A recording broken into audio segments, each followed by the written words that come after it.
वारकरी संप्रदायातील थोर महात्मे व महाराष्ट्रातील विचारवंतांची दुर्मिळ कीर्तने, प्रवचने, व्याख्याने ऐकण्यासाठी सुरेश महाराज सूळ या यूट्यूब चॅनलला अवश्य सबस्क्राईब करून बेल आयकॉन दाबा.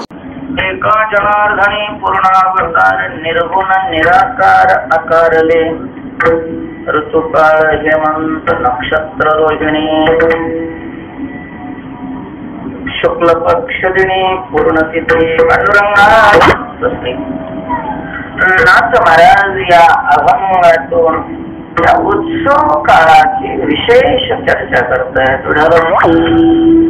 आज विशेष दिन आहे.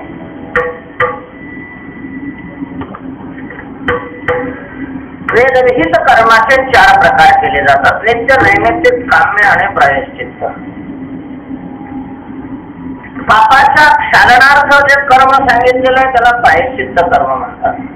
विशेष प्रकारच्या फलप्राप्तीकरता शास्त्राने जे कर्म सांगितलेलं असतं त्याला काम्य कर्म म्हणतात. आणि अधिक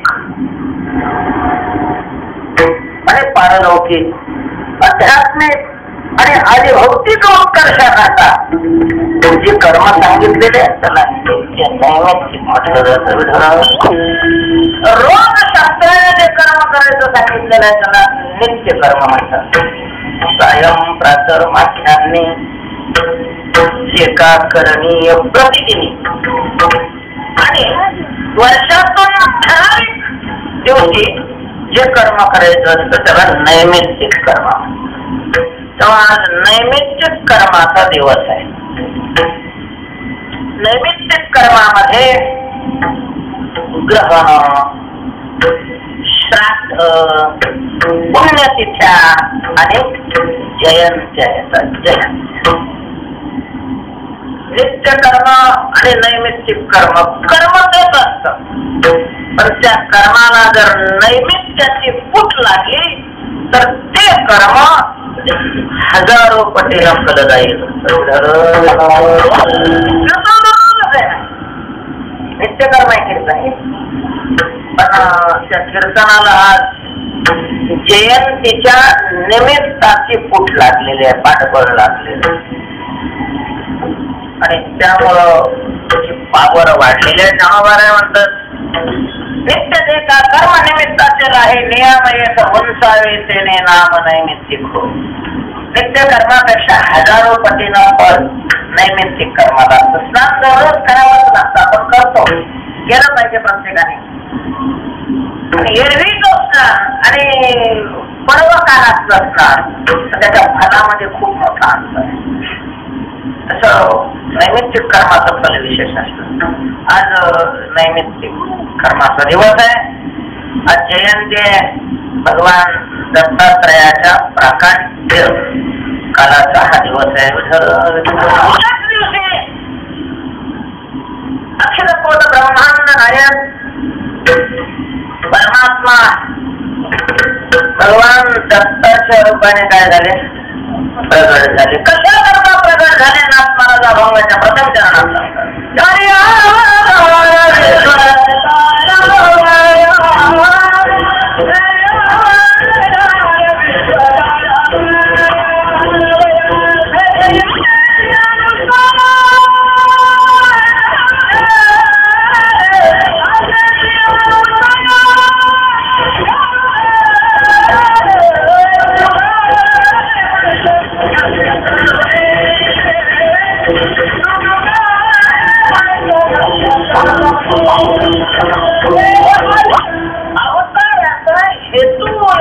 प्रथम चरणाच्या पूर्वार्धामध्ये नाथ महाराज स्पष्ट करताय की विश्व तारावया अवतार धरी.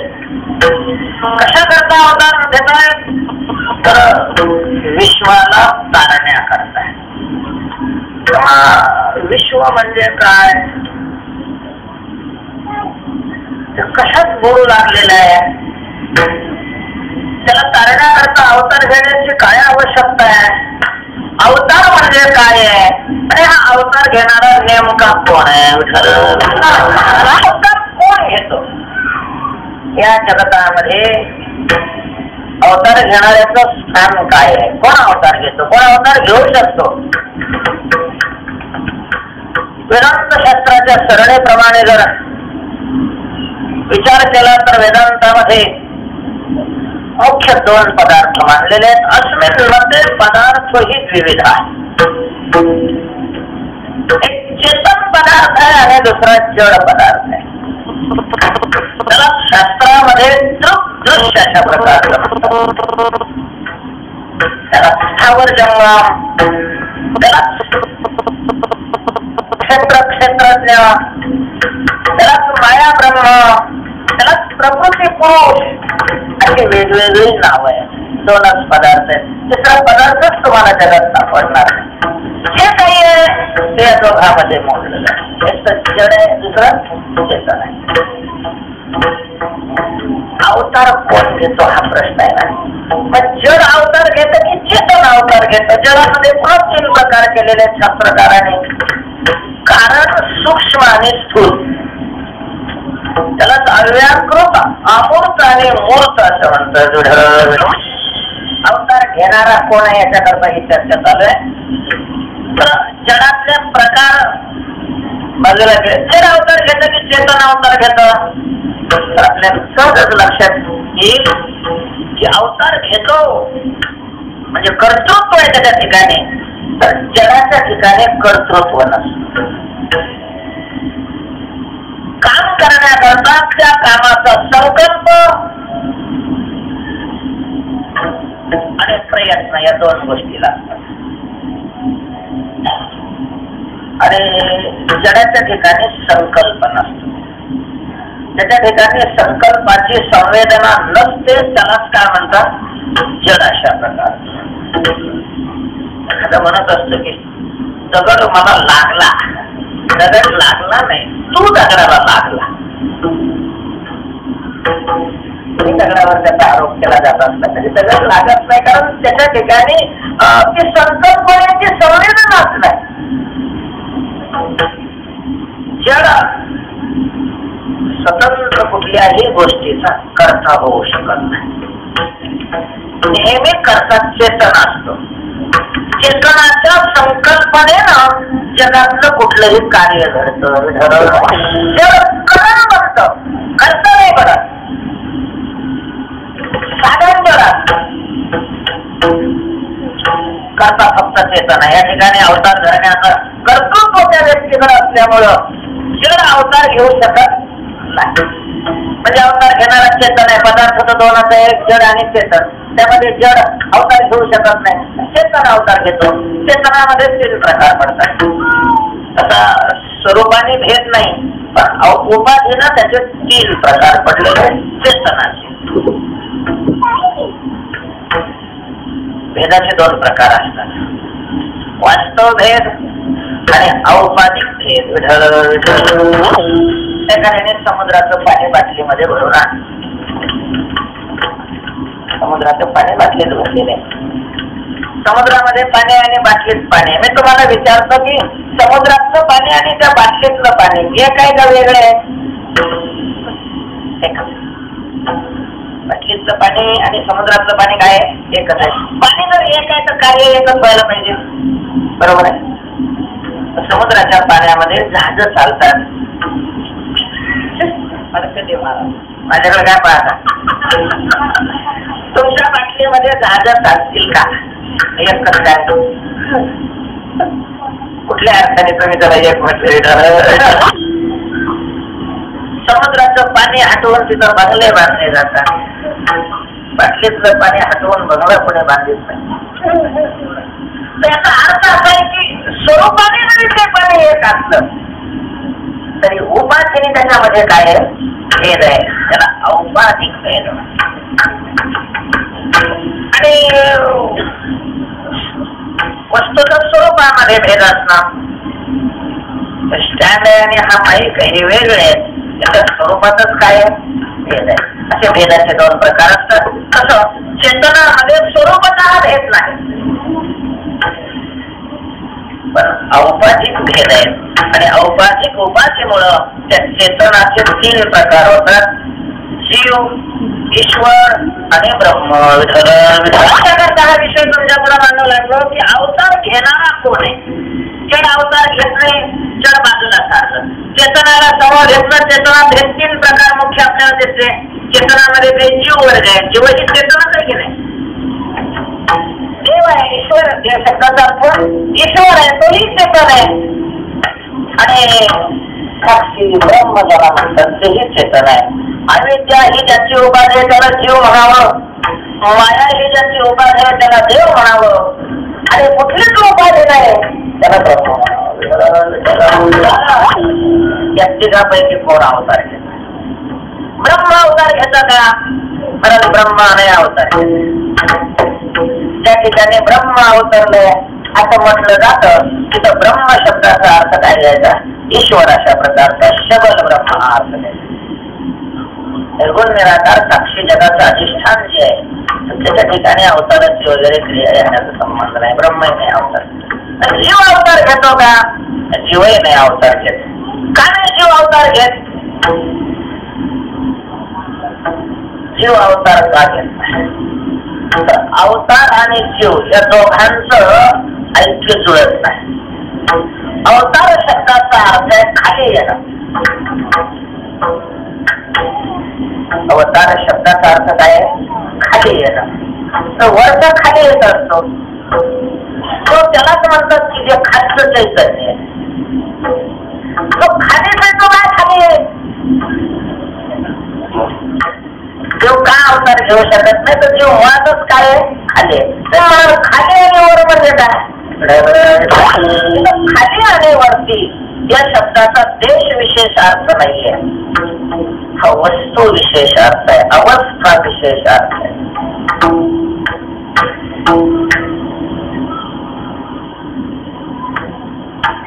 सत्ता 3 प्रकारच्या मानलेल्या आहेत. पारमार्थिक सत्ता, व्यवहारिक सत्ता आणि प्रातिभाषिक सत्ता. पारमार्थिक सत्ता ही सर्वश्रेष्ठ सत्ता आहे. चित्रकलाबाधित असते, अभाव अप्रतियोगित्व त्याच्या ठिकाणी असते. व्यवहारिक सत्ता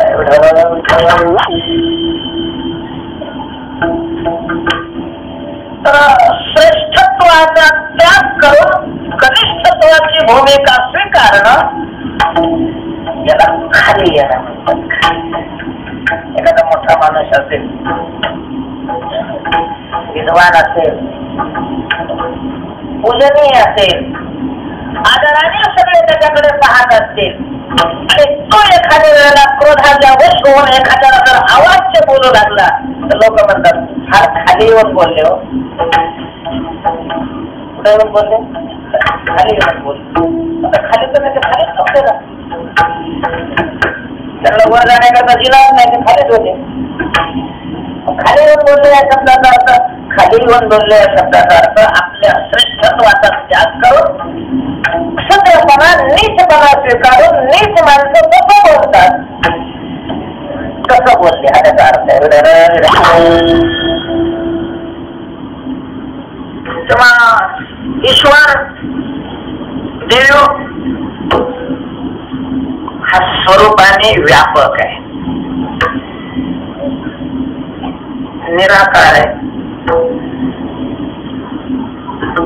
अरूप आहे, अनाम अशा प्रकारचा आहे.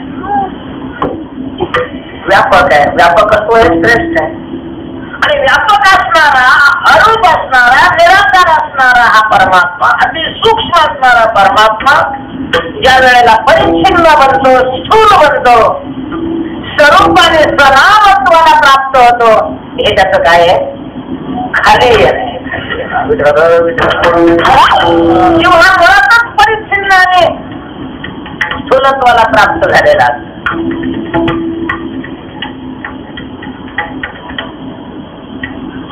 तुमची उंची काय आहे,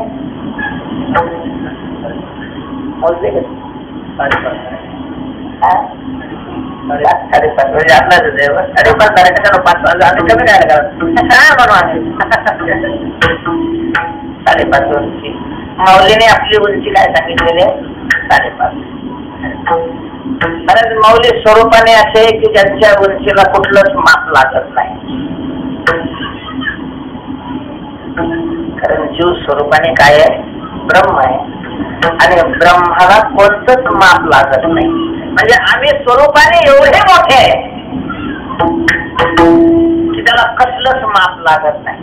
मनोवाचातीत तुझे हे स्वरूप. आणि अशा स्वरूपाचे आम्ही असताना सुद्धा ज्या वेळेला 5.5 फुटापर्यंत येतो याचा अर्थ पहिलाच खाली आलेला आहे. जगात जीव म्हणतात की ज्याने जगाची देहाची तादात्म्य केलेलं आहे. देहाची तादात्म्य करून येतो खाली आलं. खाली आलेला खाली पुन्हा पुन्हा येणार आहे. म्हणून अवतार जीव नाही घेऊ शकत. जो व्यापक आहे, अपरिच्छिन्न आहे, असा जो ईश्वर आहे तो ईश्वर अवतार घेतो. सर्वशक्तिमान आहे. ईश्वरामध्येही कार्यपरत्वाने 3 प्रकार पडतात. ईश्वर ज्या वेळेला जगाची उत्पत्ती करतो त्यावेळेला त्याला ब्रह्मदेव म्हणतात. जगाचं पालन करतो त्या काळामध्ये त्याला विष्णू म्हणतात. आणि जगाचा संहार करतो त्यावेळेला त्याला सृष्टीची वेळे प्रियोत्तमा जया नाम म्हणती ब्रह्मा स्थिती जे विष्णू नामा पात्र झाले मग आकार हा हरते तेव्हा रुद्र जे म्हणे. आता या तिघात पुन्हा कोण अवतार घेतात? ईश्वर अवतार घेतो हे ठीक आहे. ईश्वराचे पुन्हा 3 प्रकार पडले. ब्रह्मदेव हे कोण आहेत? ईश्वरच आहेत. विष्णू ही ईश्वरच आहेत. आणि सदेवांका बडा बाबा महादेवही देव आहे. मग त्यांच्यात अवतार कोण घेतो? हे तिघही अवतार घेण्याची शक्ती धारण करत असले तरी प्रामुख्याने विष्णू अवतार घेतात. विष्णू भगवंत अवतार घेतात. कारण भगवान विष्णूकडे जगाचं पालन करण्याची जबाबदारी आहे. आणि जगतांतपाती अवतार होतात. त्यामुळं बहुतेक जे अवतार झालेले आहेत ते कोणाचे? भगवान विष्णूचे. अपवादाने कुठेतरी भगवान शंकराने अवतार घेतला असेल, कुठेतरी ब्रह्मदेवाने अवतार घेतला असेल. बहुतेक अवतार सगळे हे विष्णूचे. भगवान विष्णू अवतार घेतात. कोण अवतार घेतो? अर्थात ईश्वर अवतार घेतो. अवतार घेणारे दुसरे एक आहेत महाराज, संत आहेत. संतांच्या बाबतीतही अवतार शब्द अनेक ठिकाणी संत वाङ्मयामध्ये आलेला आहे.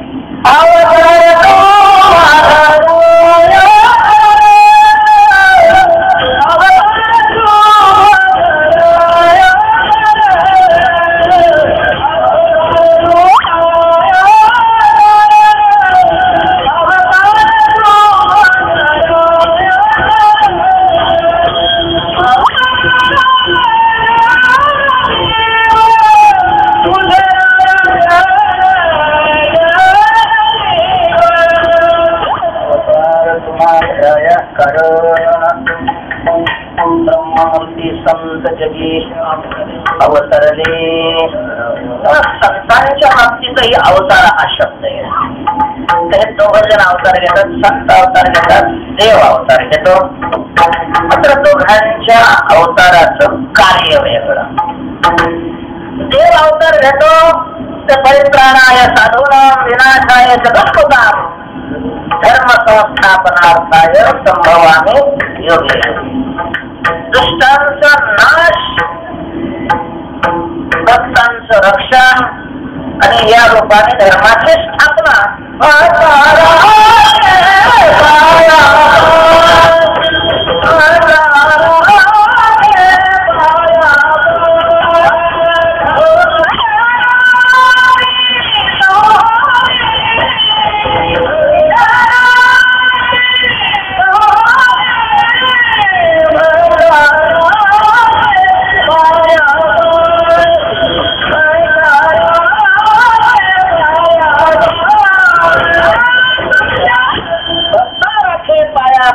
दुर्जनांनी संवादी भगवंताच्या अवताराचं हे प्रयोजन. आणि संत अवतार घेतात. धर्माचं रक्षण तर संतही करतात, पण दुष्टांना मारून नये दुष्टांना दुष्टपणा मारो. कार्याचा उद्देश येतात पण कार्य करण्याची प्रक्रिया भिन्न भिन्न. संत दुष्ट मनुष्य ज्या वृत्तीमुळे बनतो ती वृत्ती घालवतात फळाची व्यंकटीचा. आणि ज्या वेळेला मग संतांचं औषध तिथं लागू होत नाही, तिसऱ्या टप्प्यात रोग गेलेला असेल तर मग देव अवतार घेतो आणि सरळ सरळ ऑपरेशन करतो, दुष्टांचा नाश करतो. आता या ठिकाणी ईश्वराने अवतार घेतलेले असं आपण आतापर्यंत सिद्ध केला. पण मोठी गंमत आहे या चरणामध्ये. अवतार धरलेला आहे पण दुष्टाचा नाश करण्याकरता नाही, उद्धार करण्याकरता आहे. विश्वाचा उद्धार करण्याकरता अवतार आहे की देवाचा अवतार आहे. जगाला तारण्याकरता अवतार संत घेतात, दुष्टाला मारण्याकरता अवतार देव घेतात. इथं अवतार देवाने घेतला, जगाला तारायला घेतलाय. तरी अवतार विश्वतारण हे काय भानगड आहे? भानगड सिद्धड काही नाहीये. देव अवतार देव म्हणून कधी घेतो आणि देव अवतार संत म्हणून कधी घेतो. देवाला संत बनता येतं. संत आहे माझ्या विठोबाचा आपणच देव होय. संत ईश्वरत्व सहसा आपल्याकडे घेत नाही पण देव सत्तत्व आपल्याकडे घेतो. तेवढी पावर तेवढा अधिकार त्याच्याकडे आहे.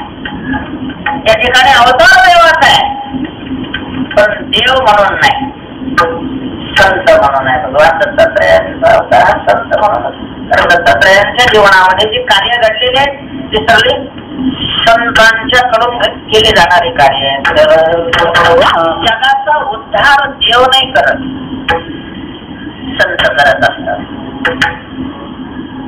देवावर जगाच्या उद्धाराची जबाबदारी नाही. जगाने जे कर्म केलेलं आहे त्या कर्माचं फल देण्याची जबाबदारी त्याच्यावर आहे. तैसे कर्म तैसे देतो ईश्वर. जगाचा उद्धार व्हावा असं बहुतेक ईश्वराला वाटत बी नाही. जरी नाट्य करत असला, गुरु होत असला, गीता सांगत असला तरी मला नाही वाटत प्रामाणिकपणे त्याला जगाचा उद्धार व्हावा असं वाटतं. जगाला उद्धार करून घेण्याकरता जरी त्यांनी मानव देहही निर्माण केला असला, कर्माचं स्वातंत्र्य दिलं असलं तरीही प्रामाणिकपणे त्याला लोकांचा उद्धार व्हावा असं वाटत नसावं. आता मला तरी तर काय म्हणाल कशावरून असं आहे? जसं खरंच तुम्ही सांगा शासनाला दारू बंद व्हावं वाटते का प्रामाणिकपणाने? मला तरी वाटत नाही. पण शासनाला असं वाटतं की दारूबंदी व्हावी. जरी दारूबंदीचा कायदा केला असला, जरी दारूबंदीचा प्रचार करणाऱ्याला थोडंफार मानधन देत असले, नाटकं करीत असले, स्त्रियांनी महिलांनी जर गावातल्या विज्ञापन दिलं तर दारूबंद त्या गावचे करू वगैरे, हे सगळे नाटक आहे. प्रामाणिकपणे शासनाला दारूबंद व्हावे वाटत नाही. हे कसं ईश्वराला सगळ्यांचा उद्धार व्हावा असं वाटत. कशाबरोबर बरं? तर त्याचं कारण आहे. त्याला जर खरंच प्रामाणिकपणे वाटलं असतं ना तर त्याच्याकडे सत्ता, त्याने आपल्या सत्तेने लोकांना उद्धाराच्या साधनामध्ये लावलं असतं आणि लोकांचा उद्धार करून घेतला असतं. सत्ता ज्याच्या हातात त्याला काय करता येत नाही का? कायदेच कर्म त्यांच्या हातात असतं. त्याच्यामुळे सत्ताची त्याला काही अवघड नाहीये. आजच्या भिवंडीतले लोक एकाच दिवसात गळ्यात मारा घालतील जर ईश्वराने ठरवलं तर. नुसती लग्न मी बंद केली त्यांना, डॉक्टर सह सगळे, आणि वरून हुकूम पाठवला मला जास्त का सुटली का तपास वेळ नाही लागायचं. त्याला गरज नाही आणि म्हणूनच त्याची भाषा आहे याला तरी याला तरी तुम्हाला यायचं असतं याला काय गरज नाही. त्याचा काय भाव आहे मोठ्याचं कशाला विनाकारण काढायचं आपण. पण कधी कधी त्याला दया येते आणि मग तो संत रूपाने काय होतो अवतीर्ण होतो. तसं आज भगवान जे अवतीर्ण झालेले आहेत ते देव रूपाने नाही तर संत रूपाने. म्हणून धरी अवतार विश्व तारावया. विश्व तारण्याकरता त्यांनी अवतार घेतलेला आहे. म्हणजे कशात पण लागलं हो विश्व, त्या विश्वाला तारण्याकरता याने अवतार घेतलेला आहे. कसं तारणार आहे त्या विश्वाला? अरे दुःखात पडू लागलेलं आहे विश्व. अखंड दुःख भोगणाऱ्या जीवाला जन्माचं दुःख आहे, गर्भाचं दुःख आहे, रोगाचं दुःख आहे, म्हातारपणाचं दुःख आहे आणि सगळ्यात शेवट मृत्यूच्या प्रकारचं दुःख आहे. या दुःखाच्या सागरातून संसारातून वर काढण्याकरता, त्याचा उद्धार करण्याकरता भगवंतांनी अवतार घेतलेला आहे. आणि मग त्या बद्धतेचं जे कारण आहे त्या कारणाचा विनाश करून ते अवतार घेतात. तसं जरी अवतार विश्व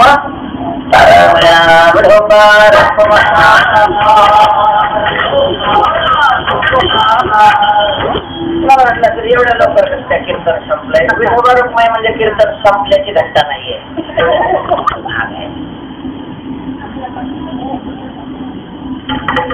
भगवंतांनी जगाला तारण्याकरता म्हणून अवतार घेतलेला आहे. अशा प्रकारचे प्रतिज्ञा वाचन करण्याचं पूर्वार्ध पद आहे. आणि उत्तरार्धापासून लगेच तो अवतार कुठं घेतला, कधी घेतला याची चर्चा सुरू केलेली आहे. आणि म्हणून विठोबा हे भजन भगवान अवतीर्ण होता. अर्थात ज्या ठिकाणी ते अवतीर्ण होतात त्या ठिकाणी तितकंच महत्वाचं. देव आपल्या घरी यावा असं जर वाटत असेल, देवाने आपल्या घरी अवतार घ्यावा, आपल्या फुली अवतार घ्यावा, आपल्या अंतःकरणी अवतार घ्यावा असं जर वाटत असेल तर त्याच्याकरता वातावरण तसं निर्माण करणं गरजेचं.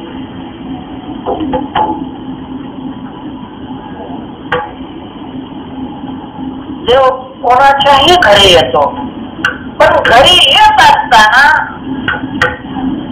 तो घर पाहून येतो. म्हणून त्याला पाहुणा तुकोबारा म्हणतात. पाहुणे घराची जो पाहून येतो तो पाहुणा. कोणाच्या घरी येतो देव? देव घरी यावा असं वाटत असेल तर काय करायला पाहिजे? ज्याहीपेक्षा देव घरी आल्यानंतर फायदा काय? कारण सध्या आपली सगळी नजर कशावर आहे? बाकी तर वाटलं रोजगार हमी कशाची योजना लागू केली आहे ती कशाचे कामाचा नाही प्रश्न. काम करा नका करू, फक्त हमी कशाची पाहिजे? रोजगाराची. प्रयोजनाला देशाला बंदो पितावर दे. देव घरी आल्यानंतर फळ काय आहे, प्रयोजन काय?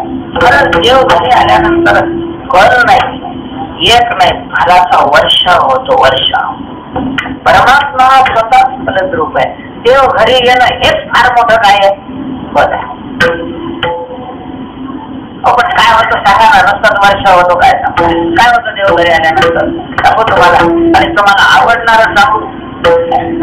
देव घरी आल्यानंतर अनेक फायदे होतात. सगळ्यात महत्वाचा फायदा आहे देव ज्याच्या घरी जाण्याचा निश्चय करतो त्याची व्यवस्था करण्याकरता त्याच्या घरी अगोदर लक्ष्मी येते. गोकुळात देव येण्याच्या अगोदर कोण आलं?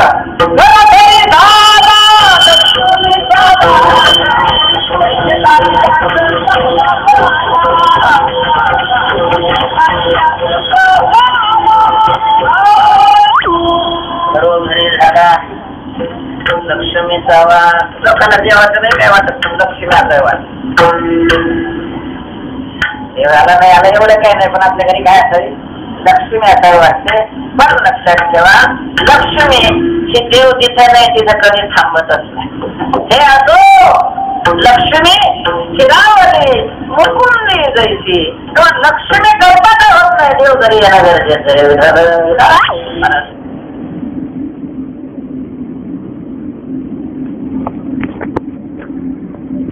नुसताच आनंद असतो, नुसता. गोकुळात भगवान आले गोकुळीच्या सुखा नाही देखा बाळकृष्ण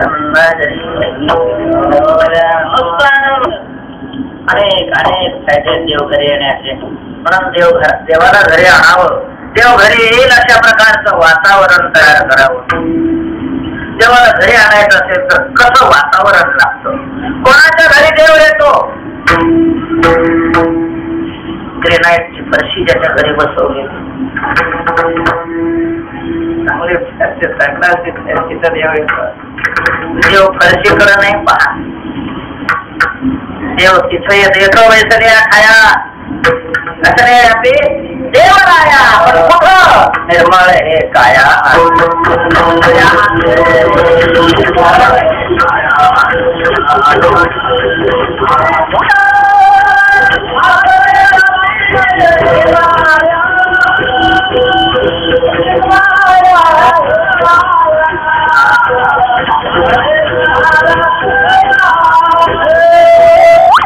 निर्मळ हे काया अधिष्ठान तयाचे शुद्धता आहे निर्मळता आहे तिथं देव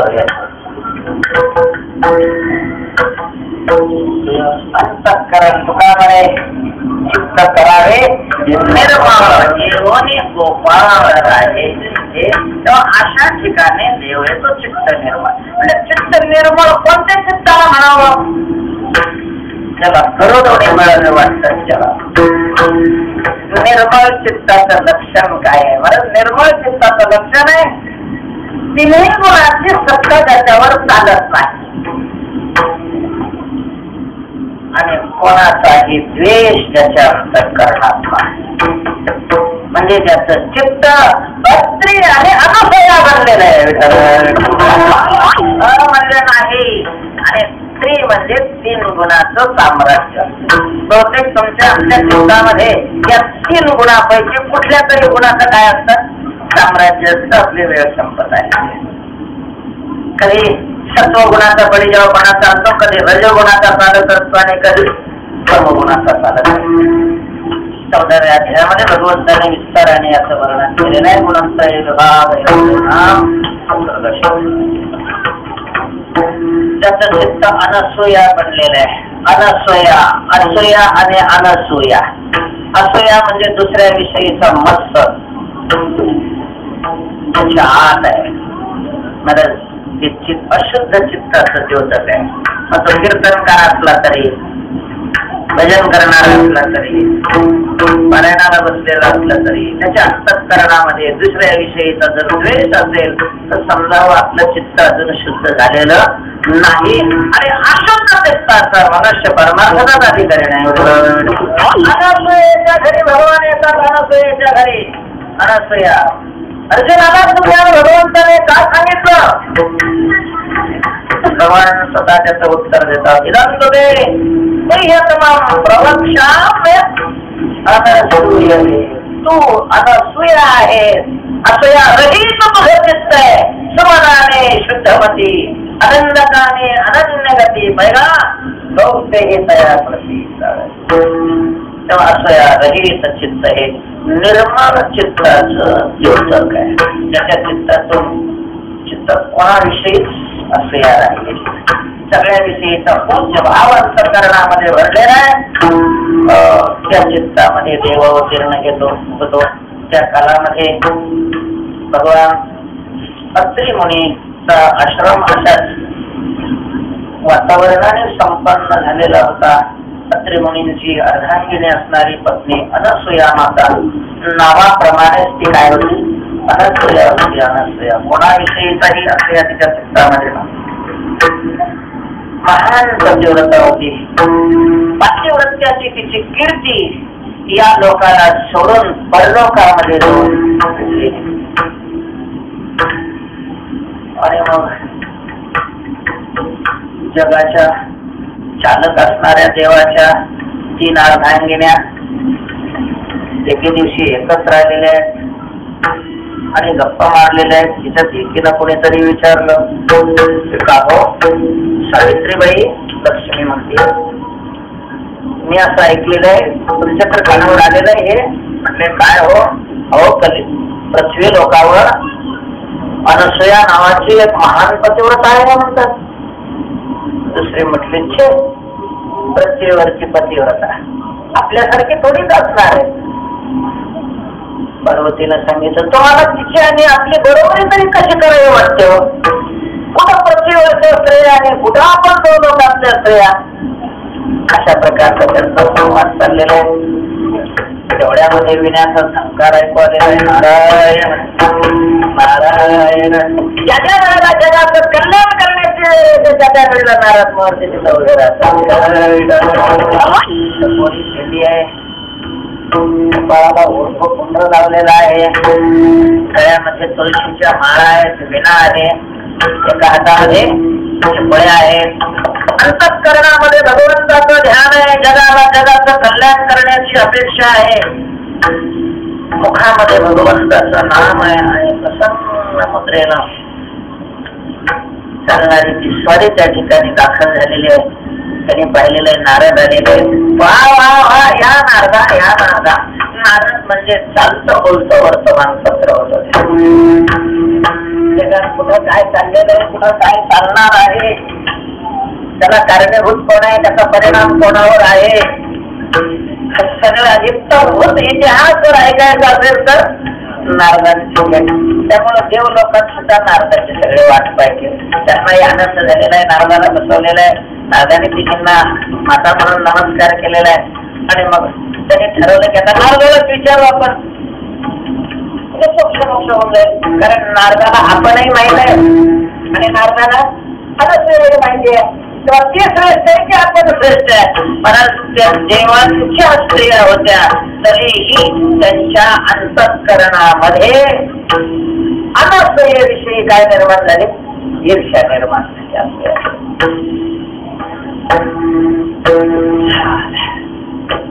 मनुष्य कितीही मोठा झाला पण अंतःकरणात विकार निर्माण झाले की त्याला छोटा व्हायला वेळ नाही लागत. मनुष्य मोठा हा अंतर्गुणाने होत असतो. पाहिजे अवडंबराने झालेलं मोठे पण हे खूप कामी आहे, न टिकणार आहे, नष्ट होणार आहे.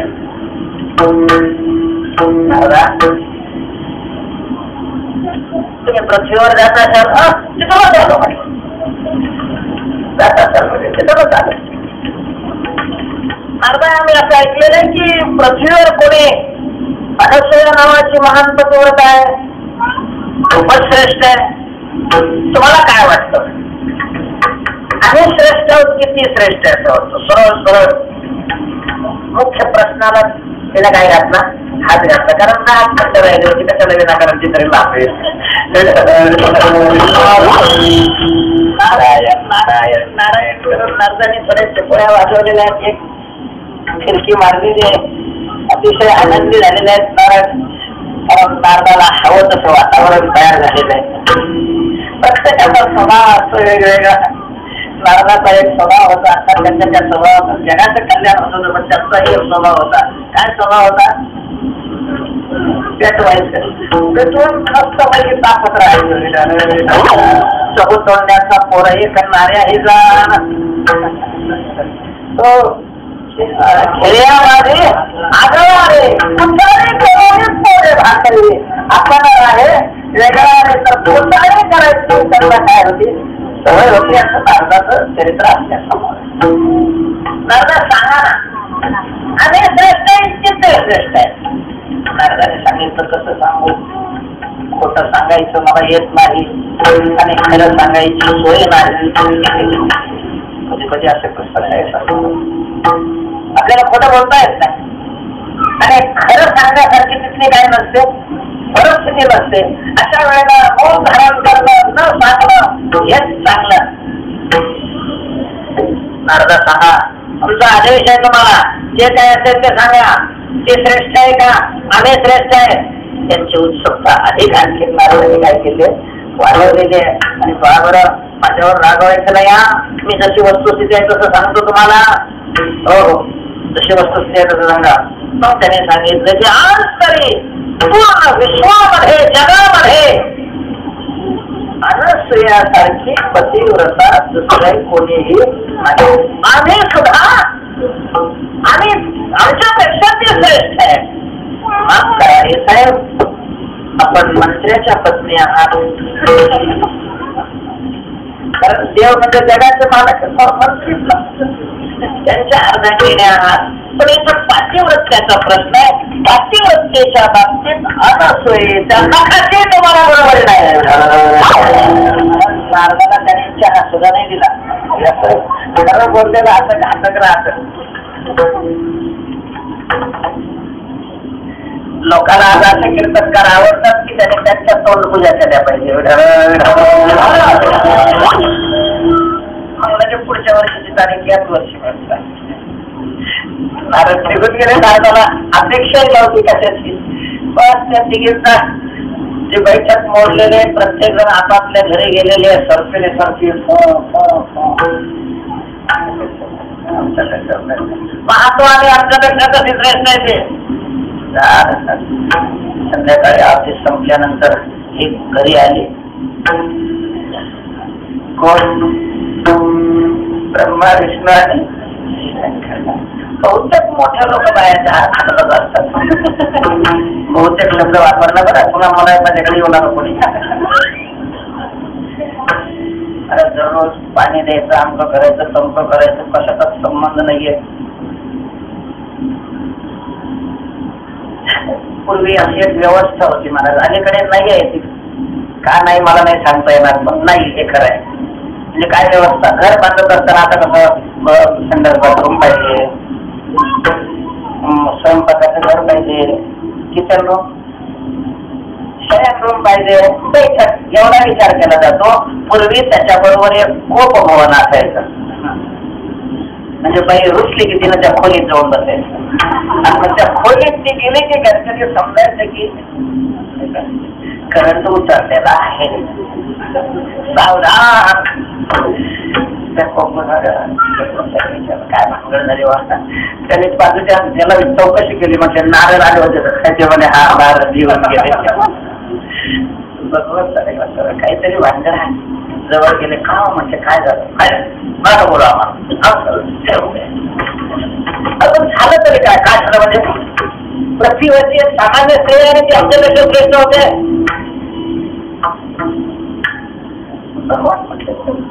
जो कर्म करेल तो श्रेष्ठ होईल. तुम्ही कर्म केला तर तुम्ही श्रेष्ठ व्हायला असते. तुम्हाला कर्म करायला नको, नुसते शब्द मिळवायला पाहिजे, कसं श्रेष्ठ होणार तुम्ही. काही नाही, सगळे प्रत्येकानं सांगितलं तुम्ही आत्ताच्या आत्ता असत जायचं आणि तिथं सत्व बाहेर पाठीवरच अशा प्रकारचं एक तर नष्ट करा.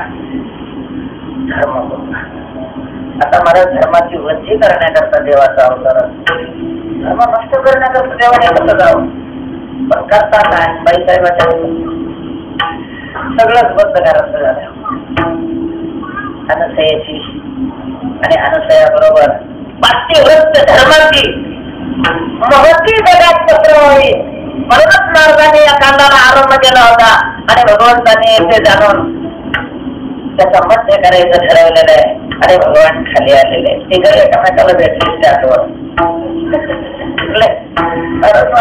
शंकर महाराज कुठं बेवटीला तुम्ही तिकडच जाते का म्हटलं. हो. तुम्ही म्हटलं आम्ही तिकडच. मग त्याच कामामध्ये घालले असतात. हा नारद आले होते ना. मग म्हटलं बरोबर आहे. त्यांनी ओळखलं की आपल्या तिघाचं काम काय आहे, एकच आहे. तिथेही अत्री ऋषींच्या आश्रमामध्ये. अत्री ऋषींचा आश्रम काय आश्रम होते महाराज. त्या आश्रमामध्ये केलेल्या साधनेचा परिणाम त्या आश्रमाच्या वातावरणावर असेल. स्वभावाचे पशु सुद्धा त्या आश्रमात केलेले गेले की आपला हिंस्र स्वभाव सोडून द्यायचे आणि वाघ, गाय, लांडगा, हरिण एकत्र बसायचे.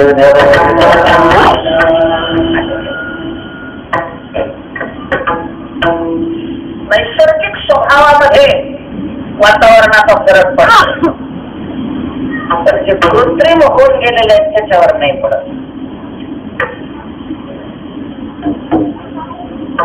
गेलेले आहेत, रूप बदललेले आहेत, तीन ब्राह्मणाची रूप घेतलेले आहेत, साधू यात्रेकर होती आणि तिथे गेलेले आहेत. मातेनं ऐकलेलं आहे, धावत समोर गेलेले, नमस्कार केलेला आहे, सर्वांना आत बोलावलेलं आहे. बसवलेलं आहे. काय सेवा करू म्हटले, आम्हाला भोजन हवंय, भूक लागलेली आहे, भोजन हवंय. ठीक आहे, आता बनवते. थांब माणूस, आम्हाला इच्छा भोजन हवंय, इच्छा भोजन. बोला काय बनवू, काय बनवू? बदामाचा शिरा बनवू, श्रीखंड बनवू, गुलाबजामुन बनवू, काय हवंय तुम्हाला, काय इच्छा आहे? नाही म्हटले, आम्हाला वस्तूची अपेक्षा नाहीये, आम्हाला परिस्थितीची अपेक्षा आहे. सांगा कशा परिस्थितीमध्ये असेल तुम्हाला देऊ घालू? आणि मग त्याने सांगितलं की आम्हाला लग्न होऊन तो भोजनवार पतिव्रत होईल. आणि त्याचं पतिव्रत अशा प्रकारचं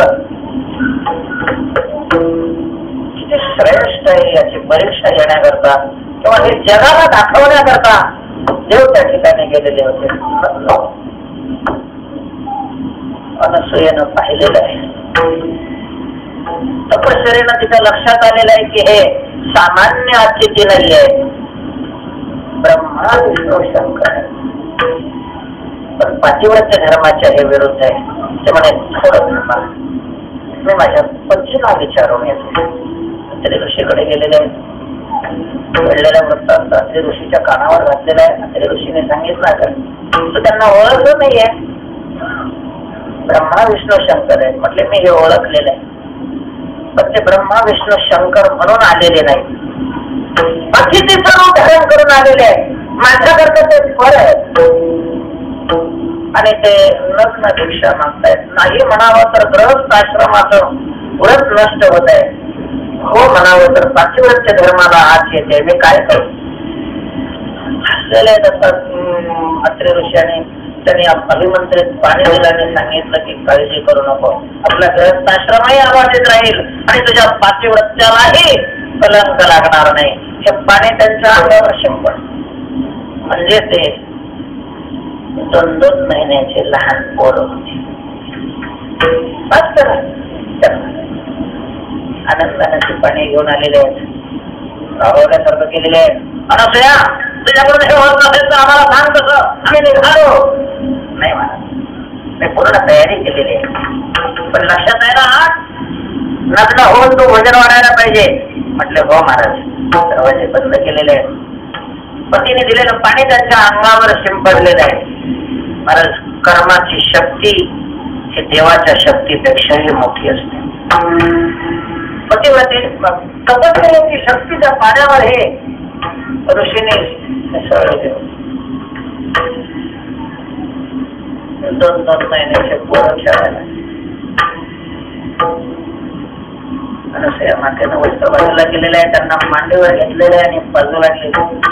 तिने हे मुलांना तृप्त होईपर्यंत त्यांना पान करवलेलं आहे, त्यांना पाळण्यामध्ये घातलेलं आहे, पुन्हा वस्त्र नेसलेले आहेत, दरवाजे उघडलेले आहेत आणि त्यांना धोका देऊ लागलेले आहे. धोका देत असताना म्हणजे की हे ब्रह्मदेवा, मडके घडू घडू पार तुम्ही शिरले असतात. आता निवांत अशा प्रकारची विश्रांती करा. झोपा, जो बाळा जो रे. 1 दिवस झाला, 2 दिवस झाले, 8 दिवस झाले, नवरे गेले, अजून पत्ता नाही. घाबरल्या पुन्हा त्यांची चौकशी केली, तिनं त्यांची चौकशी केली, तिघी आलेलेच नव्हते. पुन्हा एकच राजा तेवढ्याच नारद तिथं गेलेले आहेत. रडायला लागले नारदासमोर. नारदा कशी वाईट स्थिती झाली? म्हटले काय झालं? म्हटले हरवले. म्हटले पोलीस स्टेशनला का नाही कळवलं? आमचे हरवले. दूरदर्शनकडे त्याच्यात एक बातमीपत्र येतं, आपण यांना पाहिलं का? 40 वर्षाचे ग्रहस्थ हरवलेले आहेत. 40 वर्षाचे घोडमे कधी हरवतात? अवघडच.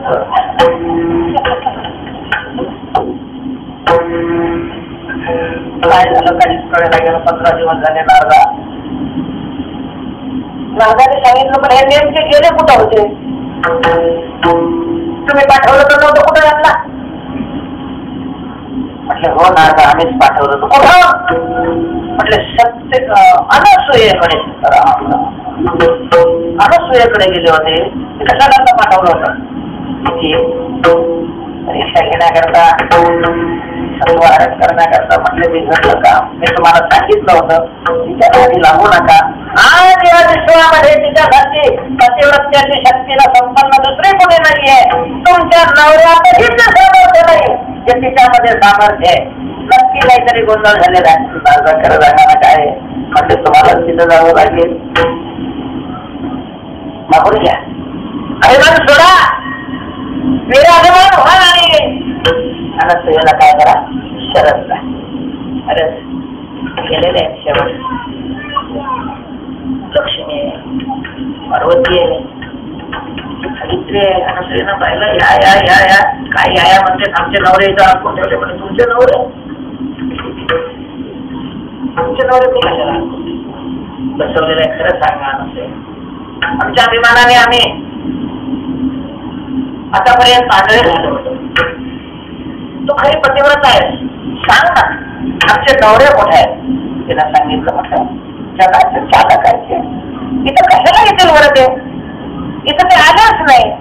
आले होते कशाला आले होते कधी आले होते म्हणजे त्या रूपाने नव्हते आले पण दुसऱ्या रूपाने तुझी परीक्षा घ्यायला आले होते. हा 3 अतिथी आले होते. त्याने मला भिक्षा मागितली लग्न होऊन जीव वाढायची. मग काय केलंस तू काय केलं माझ्या पतीने सांगितलं जल दिलं ते जल त्यांच्यावर शिंपडलं त्यांचे लहान लहान पाण्यात झालेले पाण्यात खेळतात ते तुमचे नवरे आहेत. पाण्यात खेळणारे यांचे नवरे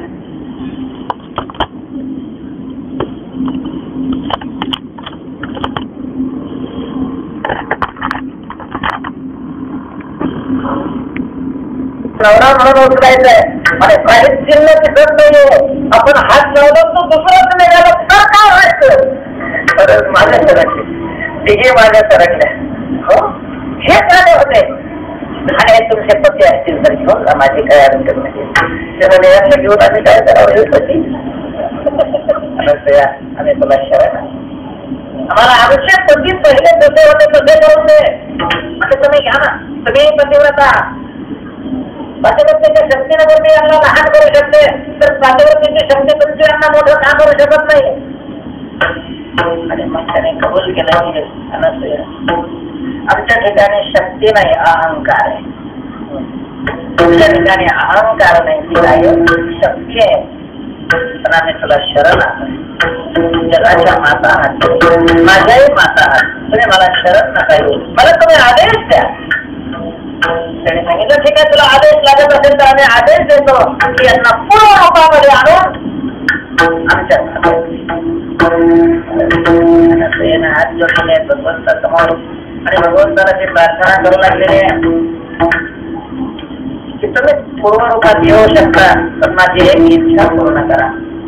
तिकडे पूर्व रूपात प्रगट झालेले आहेत आणि आपले अपेक्षा व्यक्त केलेले आहेत तुमच्या बाल स्वरूपाचा संगतीचा मला आनंद भोगण्याची सवय लागलेली आहे.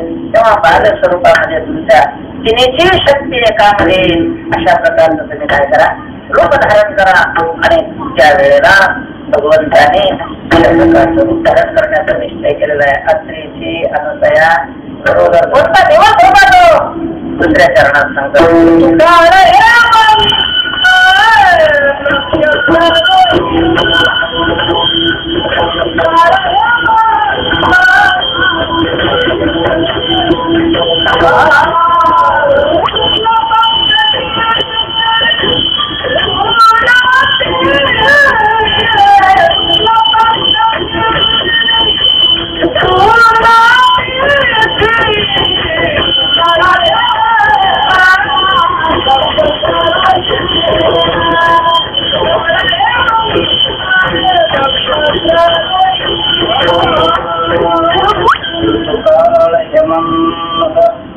हेमंत ऋतू चालू होता. हेमंत ऋतू 6 रुपये वसंत ग्रीष्म वर्षा शरद हेमंत आणि शिशिर 12 महिन्याचे 6 ऋतू असतात. त्यावेळेला हेमंत ऋतू 2 महिन्यामध्ये असतो. मार्गशीर्ष आणि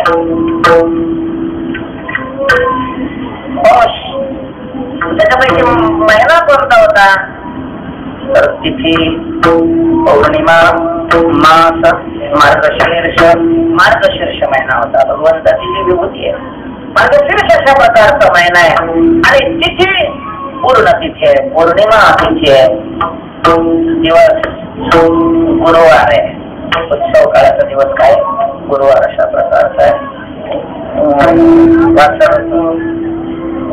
गुरु तो वासर उत्सव गुरुवार अशा प्रकारचा आहे.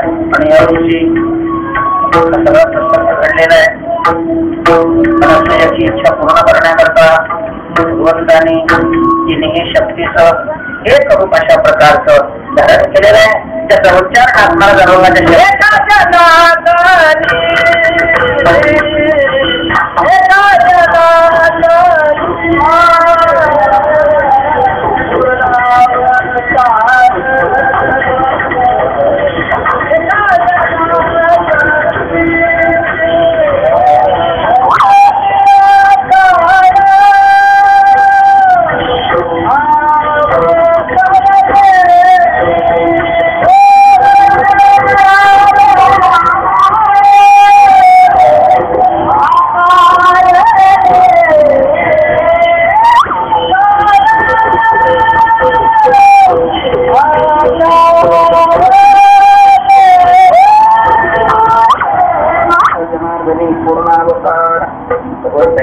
विविध प्रकारे कला अवतार आहे, अंश अवतार आहे, आदेश अवतार आहे आणि पूर्ण अवतार आहे.